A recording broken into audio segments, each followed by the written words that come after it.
Alhamdulillah wassalatu wassalamu ala Rasulillah wa ala alihi wa sahbihi wa man tabi'ahu wa nasarahu wa wala, amma ba'd. Al-Fadhil Tuan Imam dan Tuan Jawatan Kuasa Masjid, muslimin muslimat, hadirin hadirat yang dirahmati Allah Subhanahu wa taala. Setinggi-tinggi kesyukuran kita panjatkan kehadirat Allah Jalla wa Ala dengan perkenan limpah kurnia daripada Allah. Malam ini kita diizinkan untuk berjumpa lagi selepas kuliah kita yang lalu, bulan 2 kot noh. Kan bulan 2 lah, bulan 9. Qaddarallahu ma sya'. Kan Allah Taala dah tentukan kita PKP. Hari ini kita berjumpa lagi. Topik kita kok ramai yang tak ingat dah. Kita bicarakan tentang adab hamalatul Quran, adab membaca Al-Quran. Tuan-tuan, cerita pasal adab ini. Al-Imam Abdullah bin Al-Mubarak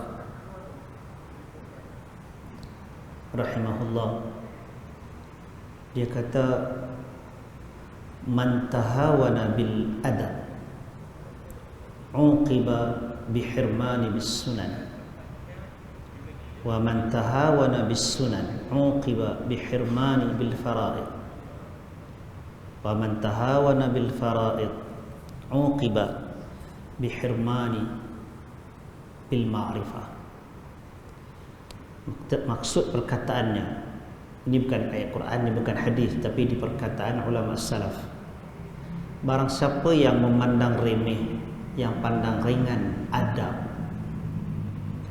maka dia akan dihukum dengan tak dapat mengamalkan sunnah, benda-benda sunat. Dan siapa yang beringan-ringan ataupun meremehkan sunnah, dia akan dihukum untuk sukar mengerjakan kefarduan. Dan barang siapa yang meremehkan kefarduan, dia akan dihukum untuk tidak memperolehi pengetahuan. Al-Imam Ibn Al-Mubarak meletakkan nak sampai kepada ilmu, dimula dengan adab. Karena itu ketika Abdullah bin Al-Mubarak tanya kepada seorang lagi gurunya, kawan tu kata, kita ni nahnu ilal adabi, kita ni dengan adab, ila kathir minal adab, kita ni dengan adab yang banyak, lebih kita perlukan daripada banyaknya hadis. Ini diriwayatkan, perkataan-perkataan ini diriwayatkan oleh Al-Khatib Al-Baghdadi rahimahullah ketika membicarakan tentang adab sebelum berilmu. Berapa ramai manusia yang ada ilmu, berapa ramai manusia yang ada pengetahuan, tapi bila adab tidak ada pada dirinya, dia tidak, dipanggil yuhsinut ta'bir, dia tidak dapat melahirkan pengetahuan itu dalam bentuk yang baik. Sedangkan adab merupakan satu benda yang sangat besar, sangat penting. Ada sebuah hadis yang diriwayatkan oleh At-Tirmidzi dan dia kata hadis hasan gharib. Al-Albani menghasankan hadis tersebut, Al-Hakim kata sahih. Ada khilaf sikit. Dia kata, idza ja'akum man tardawna dinahu wa khuluquhu fazawwijuhu fa in lam taf'alu takum fitnatun fil ardi aw fasadun kabir. Kalau datang kepada kamu, ini pesan dalam hadis tersebut yang dihasankan oleh Al-Albani ini, Nabi pesan kepada bapa-bapa, jika datang kepada kamu seseorang yang engkau redha akan agamanya dan akhlaknya, maka kahwinkanlah dia. Kalau kamu tak buat yang demikian, nanti akan berlaku fitnah yang besar, berlaku perkara yang tak elok dan berlaku kerosakan di muka bumi. Fokus yang nak sebut tu pada tuan-tuan daripada riwayat tersebut ialah Nabi sebut dua, tardawna dinahu wa khuluqahu. Orang yang kamu redha agamanya dan perangai dia, akhlak dia. Selain daripada cerita pasal perkahwinan dan sebagainya, ada sebilangan ulama dia ambil lamhah, dia ambil ada satu isyarat daripada perkataan Nabi sallallahu alaihi wasallam. Ada yang menghuraikan pasal apa diletakkan agama, lepas tu akhlak. Sedangkan Nabi sallallahu alaihi wasallam sendiri dalam hadis yang sahih, Nabi kata ad-dinu husnul khuluq, agama tu perangai yang baik, akhlak yang baik. Nas ni tuan-tuan, Arab ataupun kita tengok dalam nas, bila ada satu perkara, akhlak itu ialah sebahagian daripada agama. Akhlak itu dalam agama. Tapi bila dikeluarkan akhlak daripada agama, dia bukan bermaksud benda tu asing-asing. Dia bukan dipisahkan, tetapi dikeluarkan untuk menggambarkan pentingnya, besarnya nilai akhlak dalam agama. Kerana itu ada di kalangan ulama yang menyebutkan ada orang yang kita nampak zahirnya dari sudut agamanya cukup baik, datang tak pernah tinggal salat berjamaah di masjid, barangkali dia yang paling awal, barangkali dia yang azan, barangkali dia jadi imam, simpan dengan janggut, simpan jalan begitu, rajin pergi kuliah dan sebagainya. Tapi dalam bab urusan rumah tangga, barangkali anak-anak, isteri tak boleh panggang, tak boleh langsung nak berunding. Ada yang sampai mesej kata, ustaz tak boleh bincang langsung, macam singa bantai. Dia boleh keluar dengan kawan-kawan dia, baik dengan tu, dia baik dengan ustaz dia bagus, tapi dengan kami teruk. Tentang perasan ada orang macam tu, nampak beragama tapi akhlaknya itu. Kita nampak, tambah kalau zaman kita ni kan, main mengaji kuat yang tu yang ni, faham sunnah Nabi apa semua, buka-buka dia punya handphone, buka handphone kan, lepas tu tuan-tuan tengok dia ada hak lambang warna biru tu, F tu, panggil apa? Facebook kan, buka-buka Facebook, hilang dah hak mana mengaji, ada hantu raya masuk dalam badan. Tak ada orang mereka kena maki lah. Kalau dia tak troll, dia sindir, tak sindir dia pilih, tak pilih dia maki, tak maki dia mencarut. Bila cek-cek siapa, tengok profil dengan jambangan janggut, jadi imam solat, mengajak Quran lagi, yang tu lagi, yang ni lagi. Tapi perkataan huduh saja yang keluar. Nampak tuan-tuan? Kalau kata beragama, tak, ya dia ada agama, main mengaji lagi, bahkan barangkali orang tu juga mengajar agama. Tapi bila main bab adab, dia sebenarnya satu seni yang lain, atau benda yang kita pernah pupuk. Al-Imam Al-Ghazali dia sebut bila menghuraikan tentang adab, ini kita sebut dulu ni mula-mula. Adab dia ada dua, satu yang gharizah, benda yang mai semula jadi dalam diri kita, kita lalu, kita lintah, kita nampak ada sampah, kita kutip, ataupun kita pakai face mask ni kan, sambil-sambil jalan, rimah face mask ni kita buka, nampak dah berbulu apa semua, nak buang tu bukan metok lagu tu ya, insting apa dawai lagi, hak ni bukan boleh buang merata, pergi cari tempat tong sampah pun kita pergi buang elok-elok. Itu dipanggil gharizah, benda tu ada dalam badan kita, dalam diri kita. Dan ada jenis adab yang dia kena belajar, dia kena tahu norma itu, dia kena tahu etika itu. Itu kena belajar. Adab macam mana dengan orang tua, adab menuntut ilmu, adab dengan yang tu, adab dengan yang ini. Itu belajarlah. Jadi ada dua kategori ni. Kadang-kadang ada manusia yang gharizah tu sudah hilang, malu tu hilang. Itu yang boleh kita katakan tak boleh nak bayang kadang tuan-tuan kalau tengok di Facebook tu, rasa semacam nak kata apa lah. Kalau orang mengajak kan, macam saya ni kita mengajak tuan-tuan di Merata Masjid Penang ni dulu ni, rasa dah 22 tahun rasa 22 tahun. Masjid ni pun mai dulu kan, sebelum malam ni ada 2 kali 3 kali mai. Rasa semacam silap ke tak mengajak adab apa dulu ni.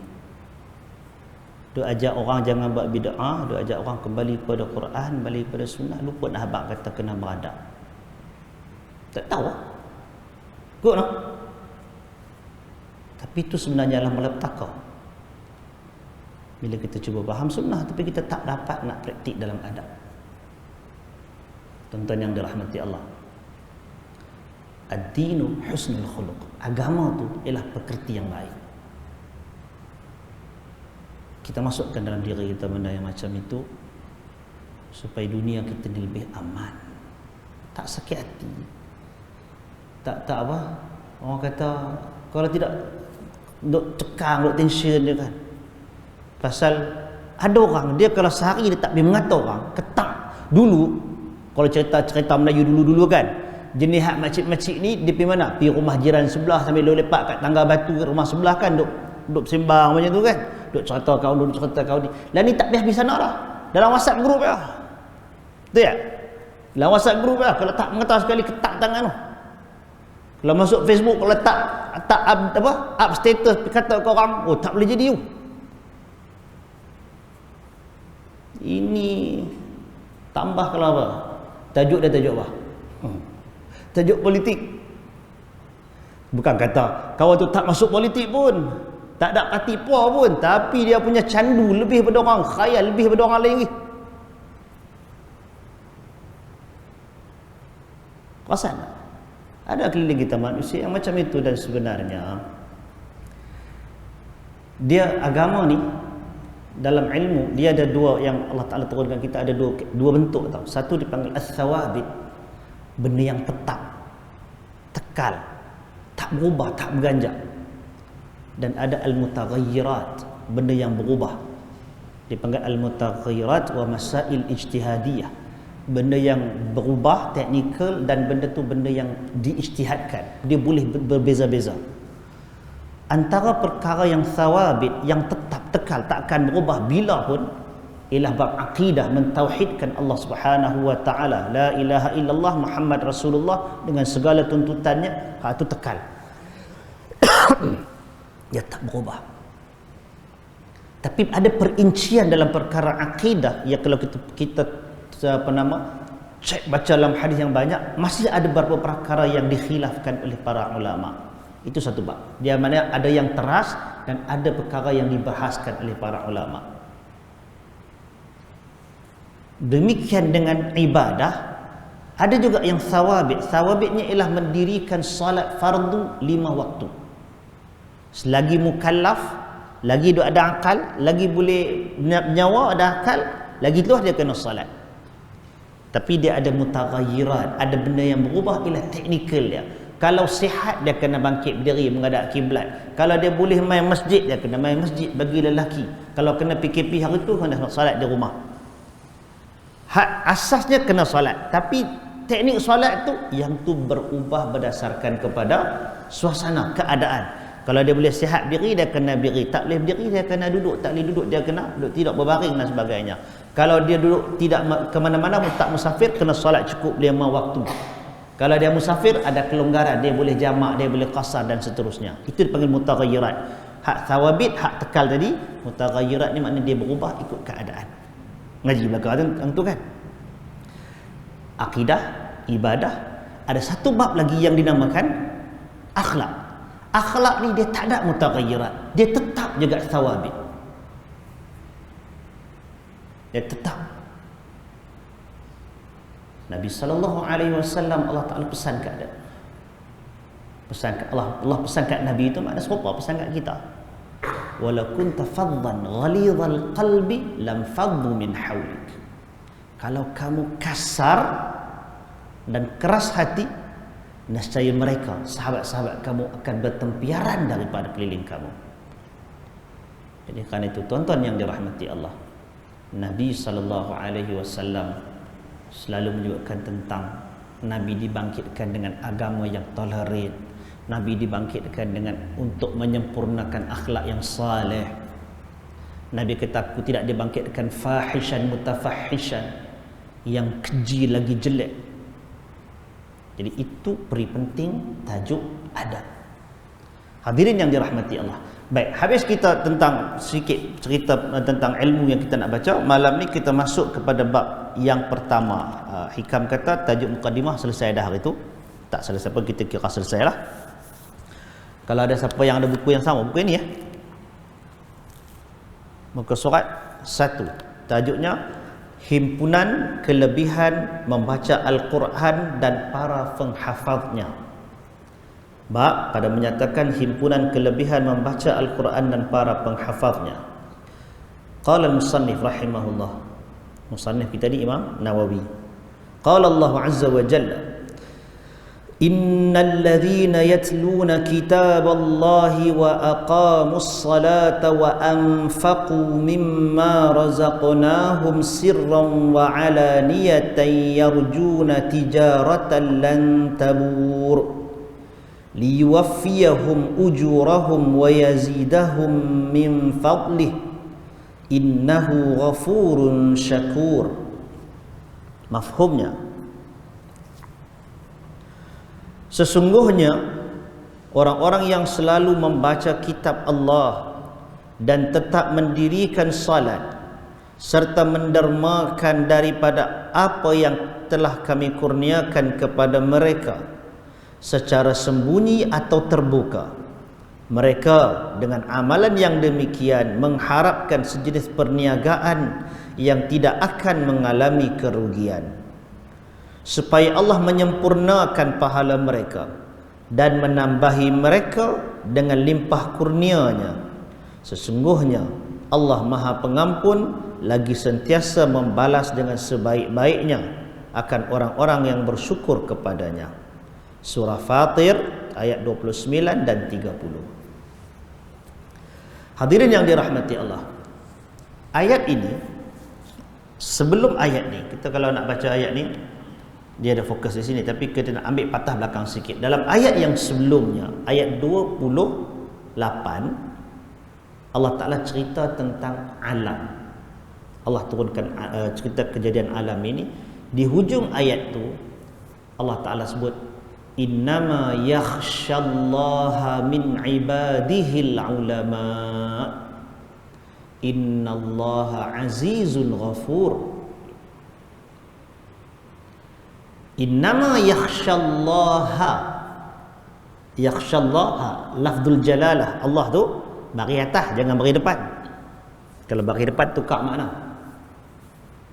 Innama, hanya saja, yakhshallaha, yang takut kepada Allah Ta'ala itu, min ibadihil ulama, adalah dari kalangan hamba-hambanya yang ulama.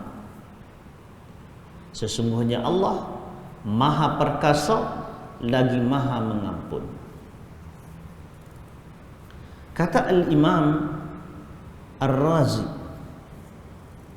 Al-Imam Ar-Razi, dia kata ayat ini Allah Ta'ala letakkan tentang amal qalbi, amal dalam hati. Ketakutan kepada Allah ni duduk dalam jiwa, duduk dalam jiwa. Siapa yang takut kepada Allah? Allah Ta'ala kata yang takut kepada Allah Ta'ala ini ialah dari kalangan hambanya yang ulama, yang berilmu. Dan Allah Ta'ala itu sangat perkasa dalam mengatur cara mencipta alam dan sebagainya. Dan Allah Ta'ala itu juga Maha Pengampun bagi orang-orang yang terkurang, tercacat, tercela pada ketakutannya kepada Allah Ta'ala.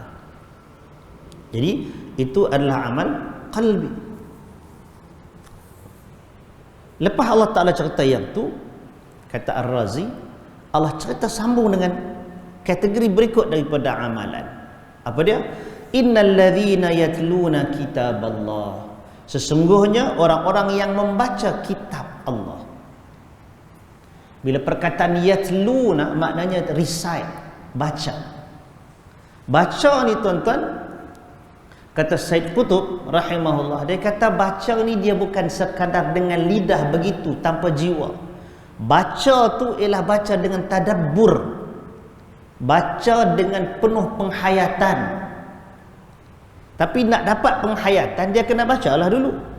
Dan kata Ar-Razi tadi, ini ialah kategori amalan lisan. Tadi amalan jiwa, amalan hati, dia masuk kategori yang kedua, iaitu dipanggil amalan lisan. Baca kitab Allah. Orang yang takutkan kepada Allah, dia akan bawa kepada satu lagi, dia kena zikir, dia kena ingat kepada Allah.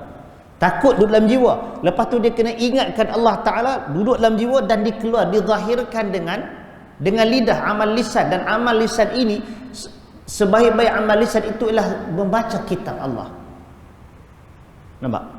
Baik. Kemudian yang disebutkan tadi oleh Said Qutb pula, dia kata baca kitab Allah Ta'ala itu mesti dengan tadabbur, dengan penghayatan. Pasal apa dengan penghayatan? Kerana hanya orang yang membaca dengan penghayatan, dia akan meresap dalam jiwa dia untuk dia mempraktikkan benda yang dia baca. Kalau sekadar baca kosong saja macam tu tuan-tuan, tu yang na'udzubillah, dia bukan nak buka aib apa. Tapi ada orang yang champion, dia pandai baca Quran, Johan Qari'ah apa semua tu. Nombor ekor main juga. Ada kes main nombor ekor. Duk main juga beli tikam nombor ekor. Kalau kita kata ini tahun 80-an ke bawah, di 70-an 60-an, mungkin kot masyarakat kita tak terdedah kan. Dulu kan ada loteri kebajikan kan. Kerajaan punya kan. Lu kerajaan dulu punya loteri kebajikan.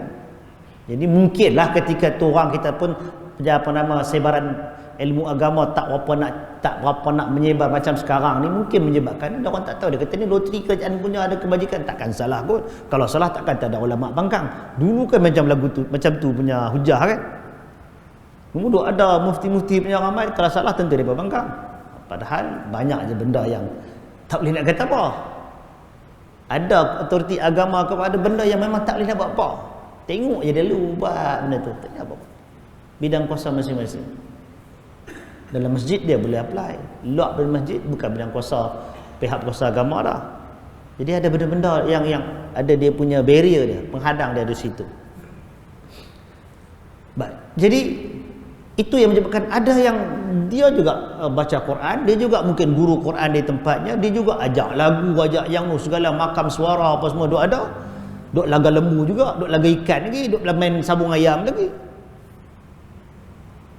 Bahkan ramai juga yang bukan takat tu pergi puja kubur pun ada.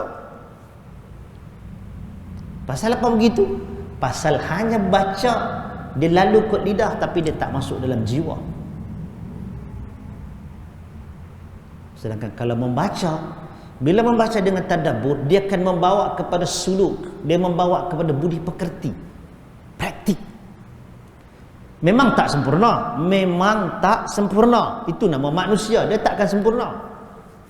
Tapi dengan penghayatan terhadap apa yang dibaca daripada Al-Quran itu, dia akan membawa kepada praktikal.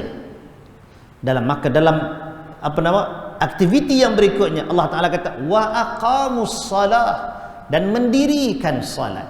Kata Al-Qurtubi, hak ni dipanggil amalul jawarih, amal dengan anggota tubuh. Yakhshallah, takut kepada Allah, tu amal hati. Orang boleh panggil amal hati lah kan. Kemudian baca Quran, tilawatul Quran, tu amal lisan. Baca betul-betul, dia akan muncul, dijelmakan dalam amalan praktikal, perbuatan anggota tubuh. Yang paling penting dalam banyak-banyak tu ialah mendirikan salat. Salat terasnya, as-salatu imaduddin, salat itu tiang agama. Itu bukan hadis. As-salatu imaduddin itu bukan hadis. Dia hadis dalam bentuk yang lain. Wa amuduhu as-salah, tiang bagi agama ini salat. Itu lafaz hadisnya.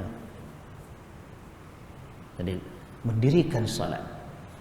Baik, lepas dirikan salat dengan baca Quran, dengan ketakutan kepada Allah, dengan orang panggil khasyatullah tadi ini, dia akan bawa kepada satu lagi amalan yang dipanggil wa anfaqu mimma razaqnahum, dan menafkahkan, membelanjakan daripada sebahagian yang kami rezekikan kepada mereka.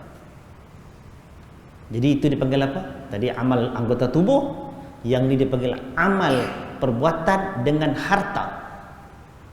Perbuatan dengan harta. Perbuatan dengan harta ni tuan-tuan merupakan jual beli kita dengan Allah Subhanahu wa taala. Dan Allah Taala sebut dalam ayat ni menafkahkan, membelanjakan itu. Allah tak suruh kita bagi seluruh harta. Kalau kita baca teks Quran, kita akan jumpa mimma, ada litab'id di situ. Ada menunjukkan sebahagian. Tak bagi, bukan serah semua. Ada untuk makan pakai sendiri. untuk yang empunya hak di kalangan keluarga, fa'ti dhi haqqin haqqah, kata Nabi sallallahu alaihi wasallam. Bila sahabat Nabi nak infakkan seluruh harta dan Nabi tak bagi, nak wakafkan harta kan, Nabi tak bagi kan. Last sekali dia kata daripada semua tak boleh, dia kata separuh pun Nabi tak bagi. Dia kata okey 1/3 as-thuluth, Nabi kata wa as-thuluth wa thuluthu katsir. 1/3 boleh, tu pun banyak, Nabi kata. Makna kata kena ada simpan untuk diri kita. Harta kita usahakan, dia amanah daripada Allah Ta'ala, kita kena belanja di jalan Allah Ta'ala, termasuk dalam belanja jalan Allah Ta'ala untuk diri kita, untuk keluarga kita. Dan jangan pulun semua kat kita, keluarga kita, sampai tak bagi langsung di jalan Allah Ta'ala ni. Kena ada peruntukan untuk bagi yang tu. Kerana itu termasuk dalam pengorbanan kita, itu termasuk di dalam penghargaan kita terhadap nikmat Allah Subhanahu wa Ta'ala. Orang yang dapat nikmat, dia kena syukuri nikmat tersebut. Bentuk syukur salah satu dia ialah membelanjakan di jalan yang halal. Cabangnya banyak halal ni, kona sikit kena bagi derma, bagi sedekah, hibah, wakaf, dan yang paling asas, yang paling besar, kena zakat bila cukup syarat. Jadi itu ialah perintah Allah Subhanahu wa Ta'ala bagi. Dan Allah Ta'ala sebut mimma razaqnahum, yang kami rezekikan kepada mereka. Kalau kita kerja pula pagi, petang, siang, malam pun tuan-tuan, hasil yang kita dapat itu rezeki daripada Allah.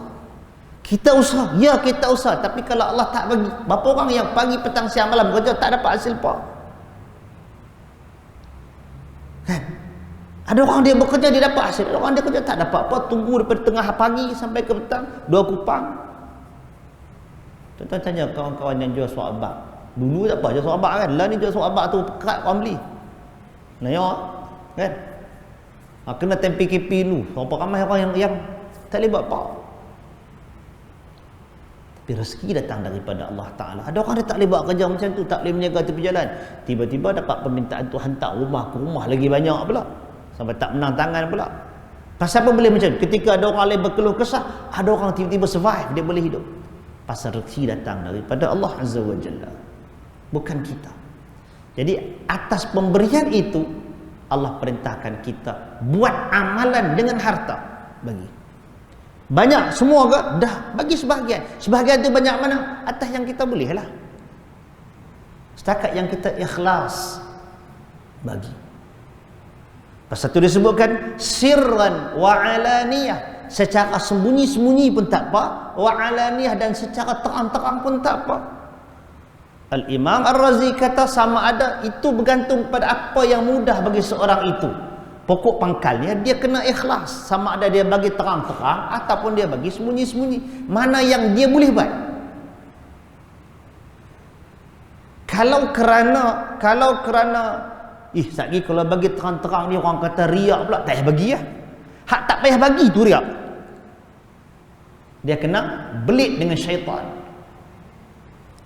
Hak tu yang ditegaskan oleh para ulama. Kita nak bagi, kalau bagi satgi orang kata ni riak pula, tak payah bagi lah, biar. Biar tu pas sudah. Hak tu dia akan tipu dengan syaitan. Masa nak boleh bagi, bagi. Kalau masa tak boleh nak bagi, tak boleh nak buat, tak payah bagilah. Jadi yang penting bukan pada jumlah.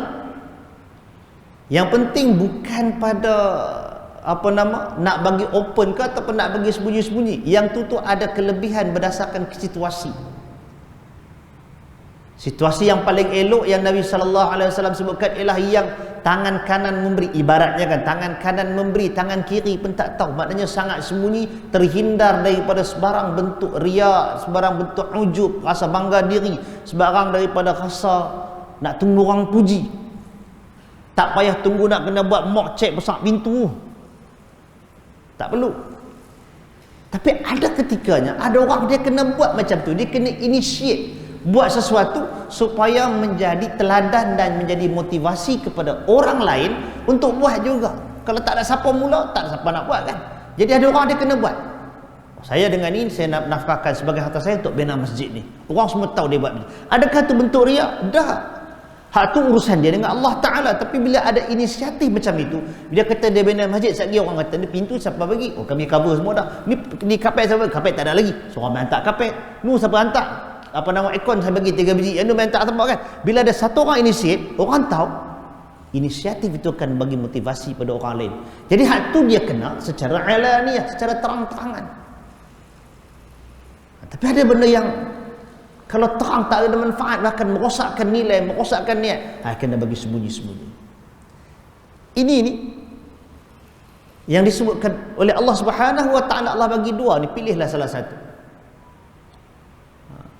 Di samping juga Al-Imam Ar-Razi dia kata, ada juga di kalangan ulama kata sirran ini ialah bentuk sedekah, alaniyah ni ialah bentuk zakat.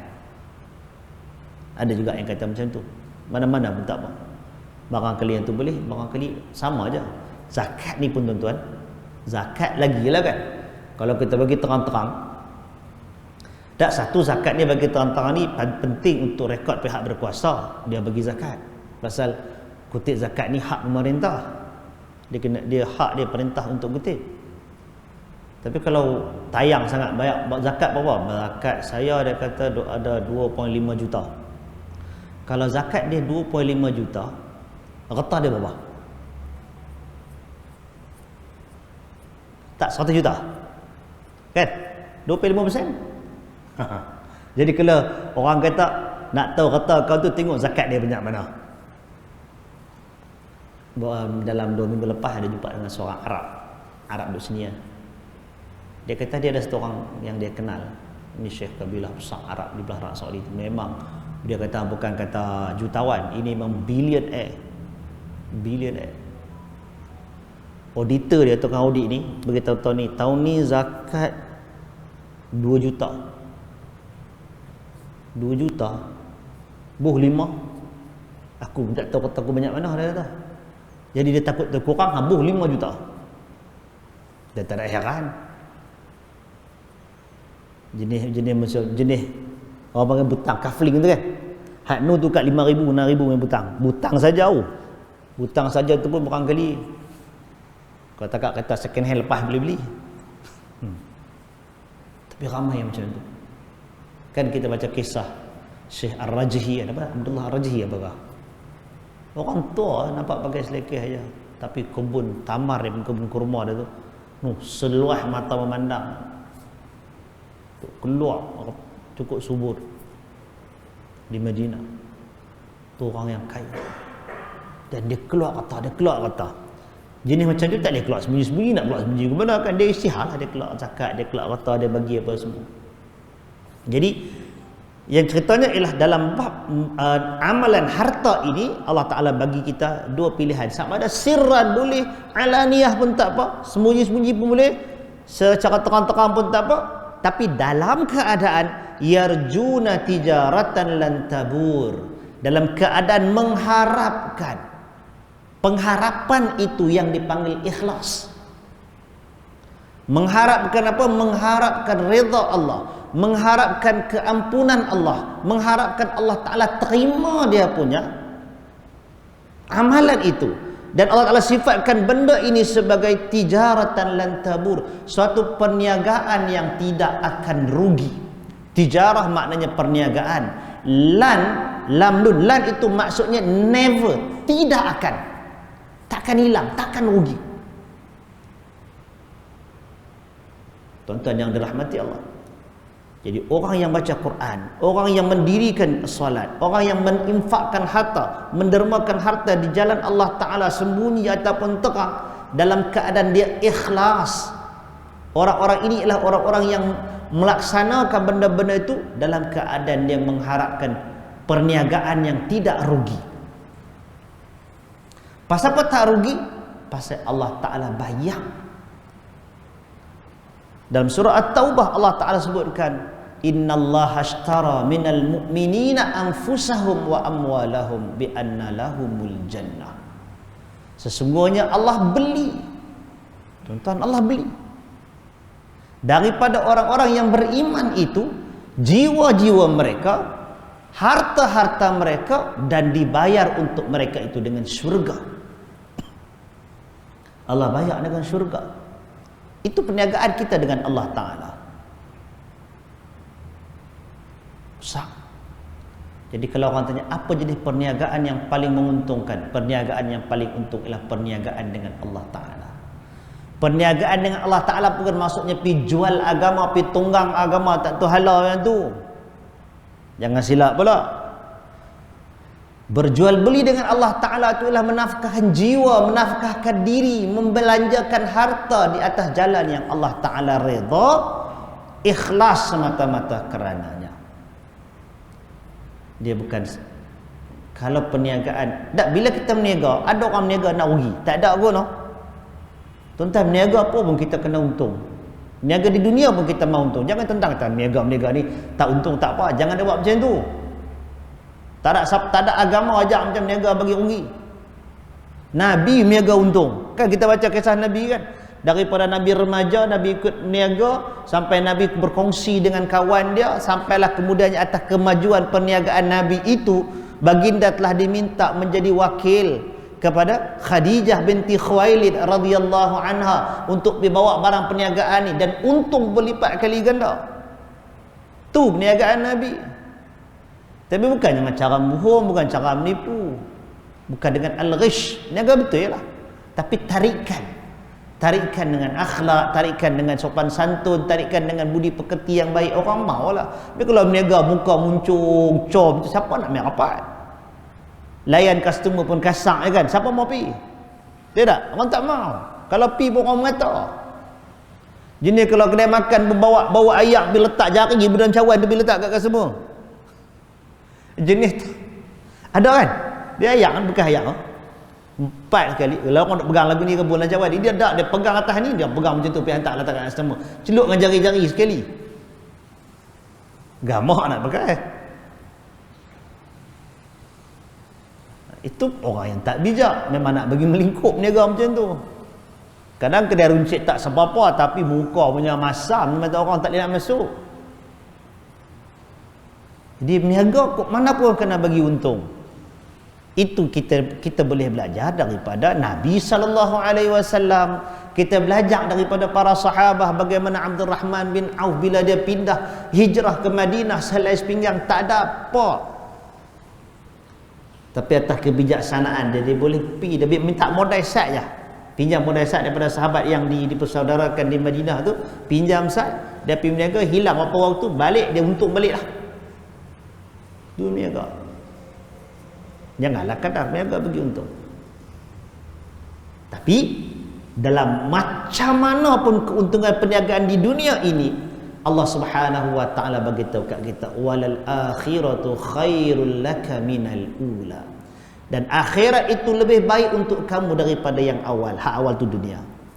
Walal akhiratu khairun wa abqa. Dan akhirat itu lebih baik dan lebih kekal.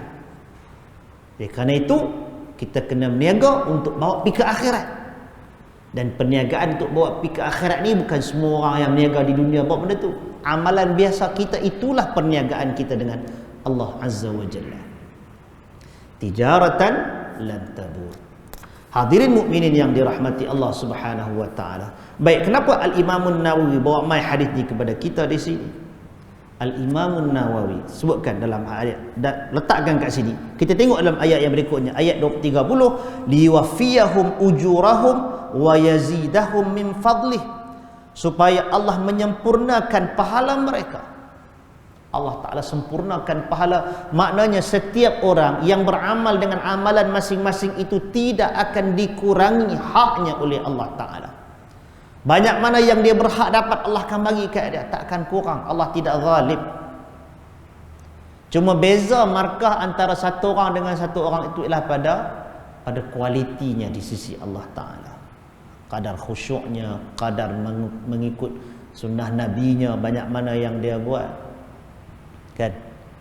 Yang tu ada kadar. Yang salat berjamaah kan Nabi kata 70 kali lebih baik, 27 kali daripada salat seorang diri. Itu tingkatannya. Tapi setiap orang ada bahagian masing-masing. Jadi Allah Ta'ala bagi ujurahum, ganjaran mereka. Yang ni tuan-tuan, nak kena satu yang kita nak kena ingat, nak kena faham, bila kita beramal mesti satu tadi kita kata takutkan Allah Ta'ala, itu pangkal ayat tadi ni. Kemudiannya ialah dengan ar-raja, dengan pengharapan. Itu yang disebutkan oleh para ulama kerohanian dengan al-khasyah war-raja, al-khauf war-raja. Takut kemurkaan Allah Ta'ala, takut segala bentuk kekurangan kita kepada Allah menyebabkan Allah murka. War-raja, mengharapkan ganjaran Allah. Yang mengharapkan ganjaran Allah itu ikhlas. Buat dia apa? Nabi janjikan dia pahala, kita buatlah. Kan ada beberapa hadis, banyak enggak hadis. Salah satu contohnya hadis Nabi kita manittaba'a, selalu kita ulang ayat itu. Manittaba'a janazatan. Siapa yang mengiringi jenazah imanan wahtisaba, dengan keimanan dan mengharapkan ganjaran Allah. Mengiringi jenazah sehingga disolatkan, dalam pertama beriman, dalam keadaan beriman, yang keduanya dalam keadaan mengharapkan ganjaran Allah Ta'ala. Falahu qirat, dia dapat qirat. Siapa yang mengiringi sampai dikebumikan, Nabi kata falahu qirat, dapat satu lagi qirat. Sahabat tanya kat Nabi, ya Rasulullah, qirat ni benda apa? Nabi kata emas sebesar bukit. Ada sebagian riwayat kata emas sebesar bukit Uhud. Ada beberapa riwayat di situ, tapi menggambarkan Nabi gambarkan supaya sesuatu yang boleh diimajinasikan. Emas besar bukit. Kalau kata bukit Uhud, tuan-tuan boleh pergi, siapa yang biasa pergi haji, pergi umrah Madinah tu kan. Lalu kita cerita, bukan hak kita naik tu, hak naik tu boleh dipanggil Jabal Rumah, tu bukit pemanah. Hak ni bila bukit yang depan tu, hak besar tu. Itu tempat yang sebesar itu dipanggil bukit Uhud. Bayangkan sebesar-besar itu emas untuk orang yang mengiringi jenazah. Jadi kalau kata habis mana? Pergi mayat kan? Kaji pergi mayat. Ada RM5 depa bagi duit klaim. Tak padan tuan-tuan hak tu. RM5 klaim tu haban hilang tu, nak hilangkan bukit Uhud tu. Siapa yang mai solat pasal dah lagi nak tunggu dapat sampai, masuk pintu tu tak ada siapa tunggu, dah tersilap. Kalau pintu tu keluar pintu ni, masuk keluar pintu tu pula. Oh, rugi. Mai yang jenazah haban nak dapat sampai, akibatnya dia akan hilang emas sebesar bukit Uhud. Rugi tuan-tuan, jangan buat gitu. Jadi nampak ada ganjaran yang dijanjikan oleh Allah Ta'ala, ada ganjaran yang disebutkan oleh Nabi SAW. Jadi orang yang beramal tadi ni, dengan mula tadi kita kata baca Quran, dirikan salat, mendermakan hartanya di jalan Allah Ta'ala dengan ikhlas, Allah Ta'ala akan sempurna ganjaran bagi dia. Bukan takat Allah Ta'ala sempurnakan setakat yang dia dapat, wa yazidahum min fadlih, dan Allah Ta'ala bagi bonus lagi daripada kelebihannya. Maknanya ada manusia dia beramal, dia dapat markah penuh lagu tu je. Markah penuh, okey, markah penuh, takal markah dia dapat 70 plus 100, 70 tu dia punya. Ada orang dia dapat banyak tu, dia ada top up bonus lagi. Dia ada bonus. Ini Allah Ta'ala sebut kepada kita, wa yazidahum min fadlih. Allah Ta'ala tambah daripada kelebihannya, daripada limpah kurnianya. Innahu ghafurun syakur, sesungguhnya Allah Maha Pengampun lagi Maha mensyukuri. Tuan-tuan yang dirahmati Allah, Allah Ta'ala letakkan pada ayat ini, innahu ghafurun, sesungguhnya dia, yakni Allah Ta'ala ini Maha Pengampun. Kenapa ditutup dengan pengampun di sini? Pasal manusia ini dengan serba kekurangan yang ada, kita tak sampai tahap sempurna. Tak ada manusia yang dinamakan insan kamil. Insan kamil, mutakamil, dulu zaman dulu ada sebut. Tak ada insan kamil, tak ada. Jangan nak merapek. Yang paling tinggi maqam ialah Nabi sallallahu alaihi wasallam yang duduk pada martabat ihsan.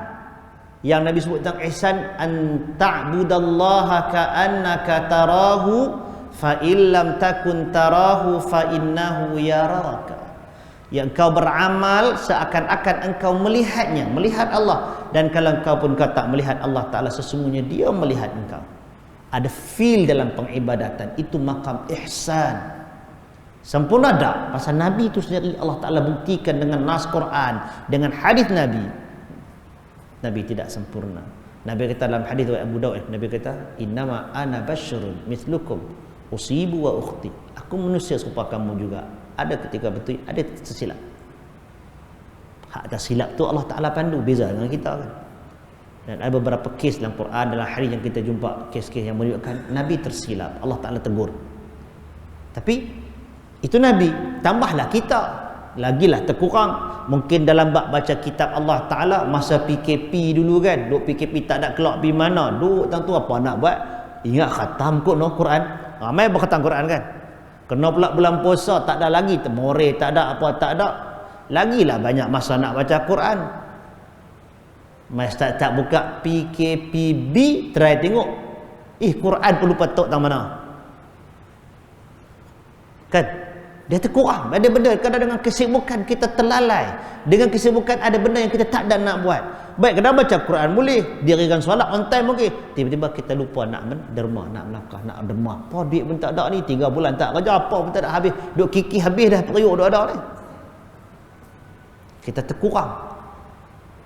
Dan ada ketikanya kita lalai menyebabkan ketakutan kita kepada azab Allah Ta'ala itu terjejas. Jadi hak kurang itu Allah Ta'ala kata apa? Innahu ghafur. Allah Maha Pengampun. Teringat patah balik, teringat patah balik. Dia tak timbul isu tak boleh patah balik. Dalam agama kita diajarkan kita ada ruang untuk patah balik, tuan-tuan. Nah, baik, dan akhir kali dan Nabi sallallahu Allah Subhanahu wa taala sebutkan syakur. Allah Ta'ala itu Maha berterima kasih. Kalau terjemah jadi Maha berterima kasih. Macam mana boleh jadi bahan berterima kasih? Maksud dia apa? Kata Said Qutb rahimahullah, dia kata Allah Ta'ala tunjukkan dalam ayat ini Allah Ta'ala menghargai, Allah Ta'ala ibaratnya lah macam Allah berterima kasih kepada hamba-hambanya yang mengabdikan diri kepadanya. Yang kita sebut daripada yang orang yang takutkan Allah Ta'ala dengan ikhlas, Allah Ta'ala mensyukurinya. Orang yang baca Quran, Allah berterima kasih kepadanya. Orang yang mendirikan salat, Allah berterima kasih kepadanya. Orang yang menderma, Allah Ta'ala berterima kasih kepadanya. Dan kalau ada ayat khusus kan tentang derma ni, la in syakartum la azidannakum wa la in kafartum inna azabi lasyadid. Kalau kamu bersyukur, nescaya kami tambahkan untuk kamu. Dan kalau kamu kufur, sesungguhnya azabku sangat keras. Allah bagi warning yang tu. Jadi tuan-tuan yang dirahmati Allah, Allah suruh kita bersyukur dan Allah juga bersyukur. Allah juga berterima kasih. Allah berterima kasih kepada hamba di atas amalannya. Kadang saya kata, macam mana bila kita baca Allah Ta'ala terang kat kita yang Allah tu berterima kasih kepada hamba, kenapa hamba tak boleh ada satu rasa bersyukur kepada Allah Ta'ala yang telah menganugerahkan segala-galanya untuk kita? Kalau Allah yang maha berkuasa yang tak perlukan hamba ini pun Allah terangkan, Allah nyatakan, Allah menghargai, Allah mensyukuri, berterima kasih kepada hamba yang melaksanakan tanggungjawab dia. Kenapa manusia tak boleh nak bersyukur kepada Allah? Sedangkan Allah bagi macam-macam nikmat. Kalau kita nak kira hari sakit kita dengan hari sihat kita, tuan-tuan nak kira antara hari sakit dengan hari sihat, insya-Allah kebanyakan manusia hari sihat lebih banyak daripada hari sakit. Tapi kita lupa hari susah kita dengan banding hari senang. Kita tak ingat hari senang. Senang tu bukan kata mesti mewah, tapi senanglah kan banding dengan hari susah kita. Dan kalaulah kita diuji oleh Allah Ta'ala, la samahullah, janganlah kita diuji benda yang kita tak mampu kan. Tapi Allah Ta'ala dah bagi macam-macam kat kita. Kenapa kita tidak boleh berusaha untuk bersyukur? Sedangkan bersyukur itu, bila syukur tadi kita baca ayat kan, la in syakartum la azidannakum. Kalau kamu bersyukur nanti aku tambah untuk kamu. Jadi tuan-tuan yang dirahmati Allah Subhanahu wa Ta'ala, ayat yang kita baca ini mukaddimah yang diberikan oleh Al-Imam An-Nawawi kepada kita tentang kelebihan orang yang membaca Al-Quran. Orang yang baca Al-Quran ini ibaratnya orang yang mengharapkan perniagaan yang tidak rugi. Tapi kena package lah dia baca Quran tadi dengan tadabbur dan rentetan daripada tu, adalah amalan yang dia jelmakan daripada pembacaan Quran tu. Jadi nak boleh benda tu, dia kena baca dan kena usaha bagi faham. Kalau baca saja pun dapat pahala. Baca saja dapat pahala, dapat keberkatan. Dan sebahagian benda agama ni kita faham dalam bentuk yang macam tu, insya-Allah. Tapi lebih besar daripada tu tuntutannya ialah kita mempelajarinya. Belajar. Jadi kerana itu ayat ini nak bagi satu, nyatakan kelebihan kepada kita. Orang yang membaca Al-Quran, dia berniaga dengan Allah. Perniagaan itu tidak rugi. Perniagaan yang tak akan rugi kan, kita kata tadi. Orang yang baca Quran, Allah akan sempurnakan ganjarannya. Bahkan Allah bertop up lagi, Allah bagi lebih lagi. Orang yang jiwanya dengan Quran, Allah bagi kelebihan kepadanya. Terkurang, tersilap, Allah Maha Pengampun. Dan apa yang kita buat itu Allah Ta'ala hargai. Pasal itu Allah bagi ganjaran kepada kita. Nah, baik, tuan-tuan yang dirahmati Allah Subhanahu wa Ta'ala, sikit je lagi kita baca satu hadis ya. Kami meriwayatkan sebuah hadis daripada Uthman bin Affan radhiyallahu anhu, katanya Rasulullah sallallahu alaihi wasallam bersabda, khairukum man ta'allama al-Qur'ana wa 'allamah. Artinya sebaik-baik orang di kalangan kamu ialah orang yang mempelajari Al-Quran dan mengajarnya. Ini yang berikutnya daripada hadis ini dinyatakan sebaik-baik kamu. Banyak hadis Nabi sebut tentang khairukum, mula dengan perkataan khairukum, sebaik-baik kamu. Salah satunya ialah dalam bab ini, dalam bab belajar. Khairukum, sebaik-baik kamu, man ta'allama al-Quran, orang yang belajar Al-Quran. Belajar Quran ni apa dia? Ada berapa banyak ilmu Quran? Dia jangan sikit tau, dia banyak. Sebenarnya ilmu yang berkaitan dengan Al-Quran ni banyak. Yang paling basic ialah ilmu baca Quran. Tang tu pun pahala dah. Jangan bimbang. Saya tak boleh tak belajar baca tu boleh. Tak apa. Kalau takat tu je boleh, dia kena belajar.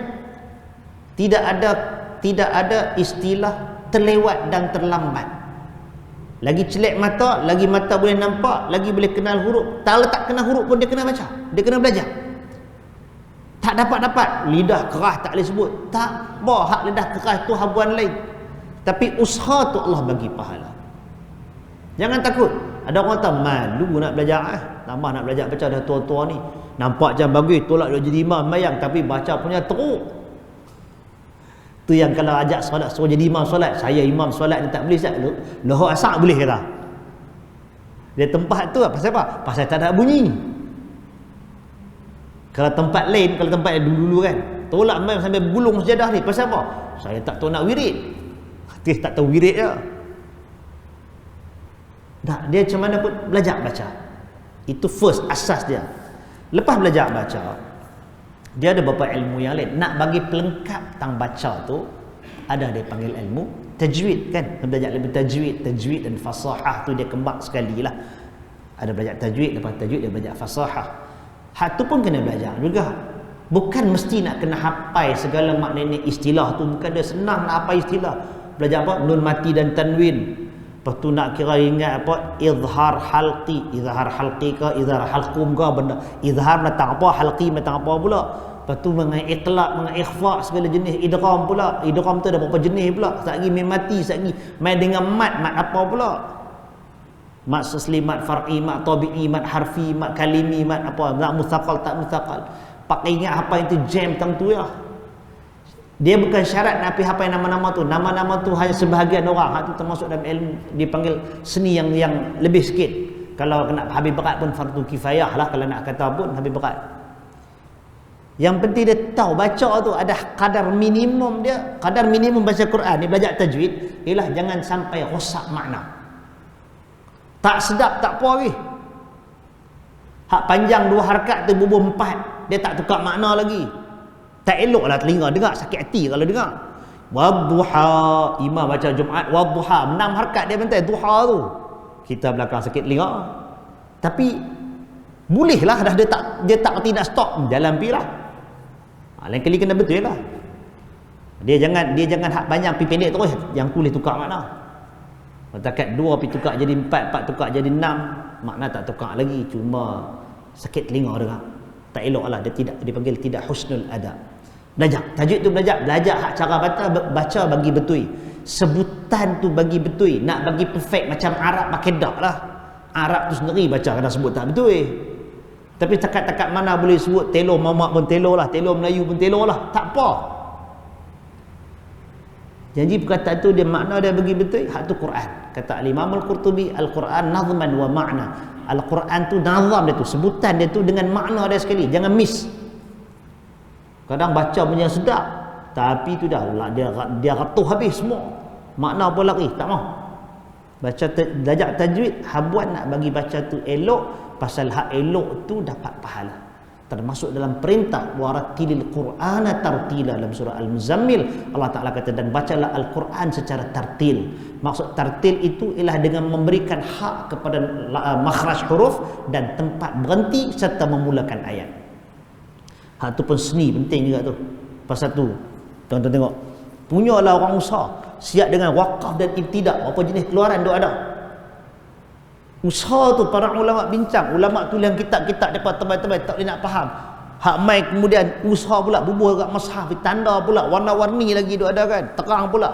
Tang ni merah berhenti, boleh sambung terus, hak ni berhenti ke patah belakang balik, betul tak? Benda dah ada kemudahan, kufur nikmat tuan-tuan kalau tak mau belajar yang tu. Benda tu ada. Kalau kita kata depa nu tak belajar, dulu mengaji tu imam pun baca langgar.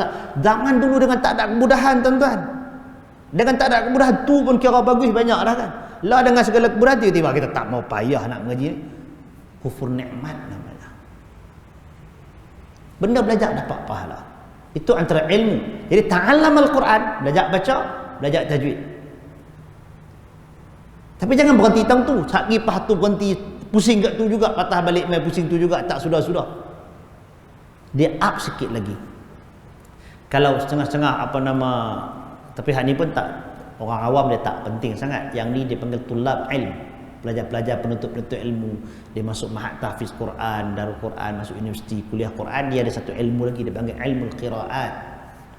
Ilmu qiraat ni ialah wajah bacaan, bentuk bacaan yang berbeza sebutan. Kalau tak belajar jangan dah buat tak ketahuan. Kalau kita dengar baca, kalau siapa tuan-tuan rajin buka YouTube apa, tengok qari imam-imam hak belah daripada belah timur, belah barat, maghribi, Libya, Algeria, daripada bacaan depa sendiri. Bacaan tu sah, memang datang daripada Nabi sallallahu alaihi wasallam, mutawatir daripada Nabi sallallahu alaihi wasallam. Kita dengar orang baca Ar-Rahmanir Rahim Maliki Yaumiddin. Kita dengar mah baca pendek. Boleh ke baca pendek? Jangan mufaraqah pula. Hak tu yang tu sabit secara mutawatir. Ma boleh baca panjang, ma juga dia baca pendek dalam surah Al-Fatihah. Tapi benda tu nak kena belajar, jangan melanggar dan pandai-pandai sendiri buat. Tak boleh, dia kena belajar. Ada ilmu dia panggil ilmu al-qiraat. Daripada ilmu qiraat tu lah dia ada cabang dia lagi pula, daripada perbahasan perbezaan bentuk bacaan, dia boleh tukar pada makna, di situ masuk hukum fiqh pula. Jadi ilmu tu tinggi. Jadi tak boleh, maknanya ada setengah orang dia sesuai, dia boleh hadam, dia boleh faham. Ada orang belajar dia jam terus. Kalau tak boleh, tak apa, stop takat tajwid sudah. Hak qiraat ni buah tepi. Hak ni mungkin lapis anak dia ke, siapa yang boleh buat, yang minat dia baca. Dan bukan semua hak pun kalau jadi ustaz-ustaz pun belum tentu nak boleh ingat. Susah tuan. Hak tu saya ada beli mushaf segala qiraat yang sabit ni, duk ada dalam berapa 24 jilid kot, 24 mushaf hak kecil-kecil tu, Quran 24 dengan segala perbezaan dia. Itu pun bukan larangan nak baca, nak kena tengok kaedah apa semua kan. Yang baca at'amahum min ju' kan, at'amahum min ju'in wa amanahum 2 harakat kan. Kalau qiraat Warsh baca wa 6 harakat. Kalau tuan-tuan dengar ni, kalau tuan-tuan pergi dengar apa tilawah Quran antarabangsa kan ada setengah-setengah qari dia baca panjang. Itu maknanya dia baca qiraat, wajah riwayat yang lain. Itu asal ilmu dia. Baik, kemudian tak apa. Yang tu ilmu yang berikutnya ialah dipanggil ulumul Quran, science of Al-Quran. Yang ini ialah mukaddimah kepada memahami interaksi dengan Al-Quran. Ada sejarah pembukuan Al-Quran, sejarah penulisan Al-Quran, ada interaksi kita macam mana nak memahami teks Quran. Ini belum masuk tafsir lagi ni, ini ilmu berikutnya.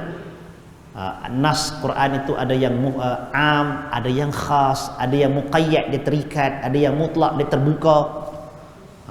Ada nas yang dipahami zahir, ada yang mantuh. Itu perbahasan tu agak dalam. Ada tajuk nasikh mansukh. Nasikh mansukh ni maknanya ayat yang datang kemudian memadamkan hukum ayat yang awal. Ada mutlak, muqayyad, panjanglah benda-benda macam tu. Itu termasuk dalam ulumul Quran. Itu pun sebenarnya kalau belajar syok sebenarnya, belajar dalam kelas belajar syok. Tapi ialah bergantung kepada keperluan seorang lah. Kemudian yang berikutnya ada ilmu tafsir. Itu tuan-tuan kat masjid-masjid duk dengar lah kan. Lalu di masjid banyak kitab tafsir. Tak apa, yang tu elok juga. Yang eloknya ialah tafsir tu dibaca dan dihuraikan dengan betul dengan makna. Jangan tuan-tuan pergi kuliah tafsir, duduk baca ayat sat dia goreng pergi merata. Kuliah tafsir tapi buku punya ulah keratan surat khabar. Dulu punya ulah pergi taruh betul-betul punya. Kan? Jangan macam tu. Tafsir tu belajar apa yang Allah Ta'ala firmankan, apa yang disebut dipahami oleh para ulama daripada perkataan Allah Ta'ala itu. Itu dipanggil tafsir. Tafsir ada dengan ma'thur, dengan huraian hadis riwayat, ada tafsir bil ra'yi, tafsir dengan ijtihad para ulama berdasarkan konteks bahasa dan ilmu-ilmu alat yang sebagainya.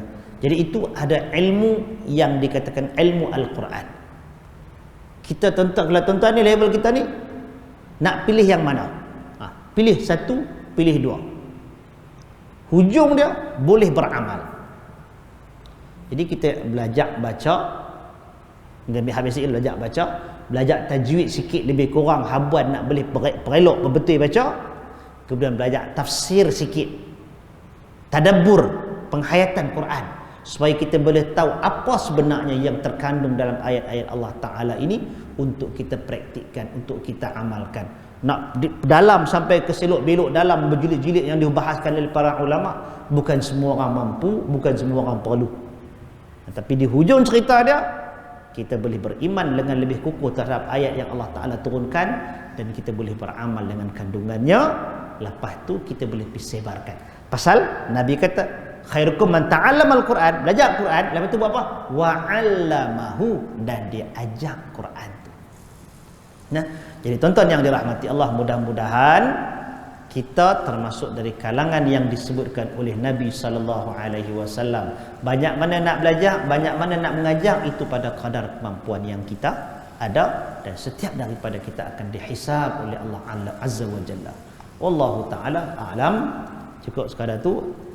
Ada apa-apa ke? Tuan-tuan nak tanya apa? Tak ada apa, no? Ada, nah? Aqulu qawli hadza wa astaghfirullahal azim li wa lakum. Assalamualaikum warahmatullahi wabarakatuh.